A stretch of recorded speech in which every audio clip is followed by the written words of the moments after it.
Thank you for listening to today's episode of Medical Device Global Market Access by Pure Global. In this episode, we are diving into the European Union's medical device regulation, commonly known as the EU MDR. Officially referred to as Regulation EU 2017-745, it became fully applicable on May 26, 2021, replacing the former Medical Device Directive, MDD. The primary goal of this regulation is to establish a modern, transparent, and more robust regulatory framework to improve clinical safety and create fair market access for all manufacturers. It represents a significant shift from the previous directive, placing a much stronger emphasis on a device's entire life cycle rather than just pre-market approval. This life cycle approach means that compliance is a continuous process. Manufacturers must now implement comprehensive systems for post-market surveillance, or PMS, to actively monitor the safety and performance of a device once it's on the market.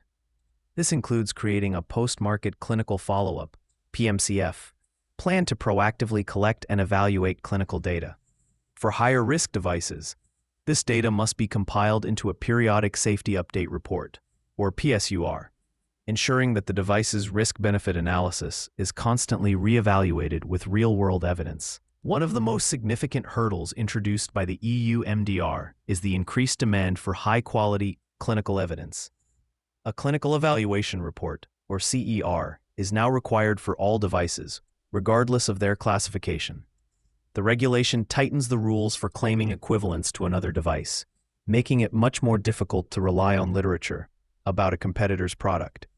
This often means manufacturers, even those with established products, must conduct new clinical investigations to generate the specific data needed to prove the safety and performance of their own device. This increased scrutiny ties directly into device classification and the role of notified bodies. The MDR introduces new classification rules, resulting in many devices being up-classified to a higher risk category. This frequently requires the involvement of a notified body for conformity assessment. However, the number of notified bodies designated under the stricter MDR criteria is limited, creating a significant bottleneck that has led to extended review timelines. While the transition period for certain legacy devices was extended to December 2027 or December 2028, manufacturers had to meet critical deadlines, including submitting an application to a notified body by May 26, 2024, and securing a formal agreement by September 26, 2024, to qualify. Finally, the regulation enhances transparency and traceability across the entire supply chain. This is achieved through the European Database on Medical Devices, EUDAMED, and the implementation of a unique device identification, UDI system.